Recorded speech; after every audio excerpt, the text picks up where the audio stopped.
in the background.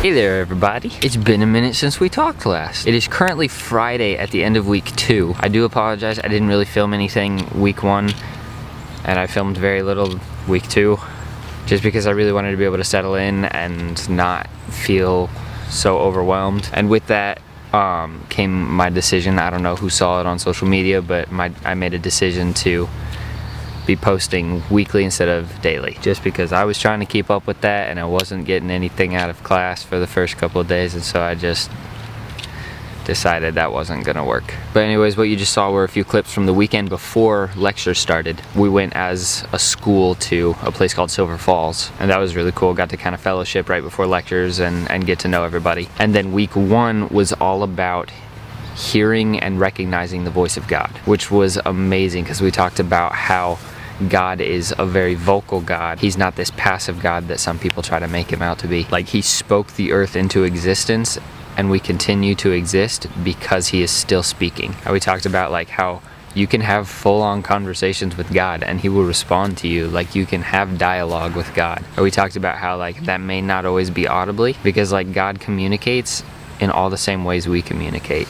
We communicate through social media, video, senses, all the different ways that we communicate, God communicates to us. Then at the end of week 1, we took a little road trip over to Pacific City.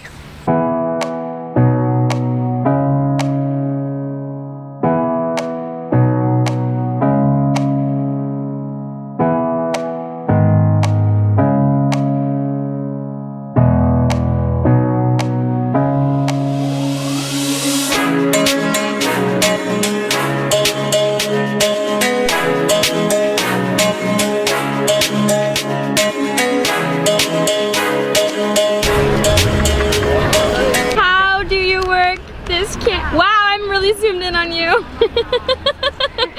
How do you go out? Oh, hey, how you doing? As you just saw, it was gorgeous. The water was freezing, but it was super fun. I mean, we got to just go to the beach and see this amazing ocean, and it made us feel all so small and humbled, and even more humbled that we were able to just fellowship in the presence of God. And then Thursday of week 1, they revealed where we're going on our outreach. So we will be going to Thailand. We're gonna be going to YWAM together, and it's just gonna be a week of a really, really big YWAM school, which is gonna be like 3,000 other YWAMers and like the founder and his wife. And then week 2 started, and week 2 is all about spiritual warfare. She talked about the ways that the enemy attacks us and the different weapons that they use, and then God's battle plan and the weapons that he's given us. And she talked about the difference between power and authority, and it was all crazy. So basically, to summarize it as best I can, is I can't summarize it. There's no summarizing it. All right, buckle up, here we go.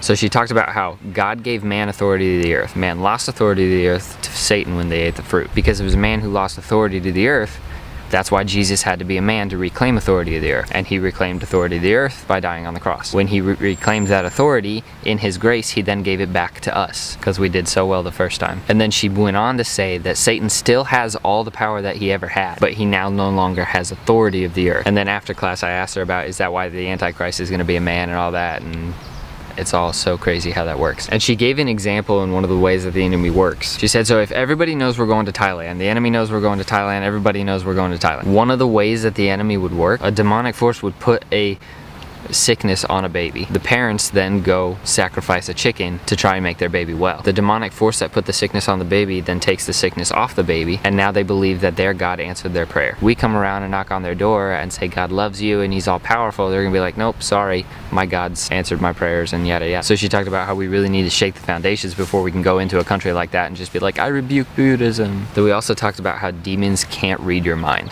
They don't have that kind of power. So that's why praying things out loud when you're feeling under attack is the best way to combat that. Hey guys, so I'm into week 3 now. Sorry, the camera overheated last time I was filming and I didn't realize it, but it cut me off.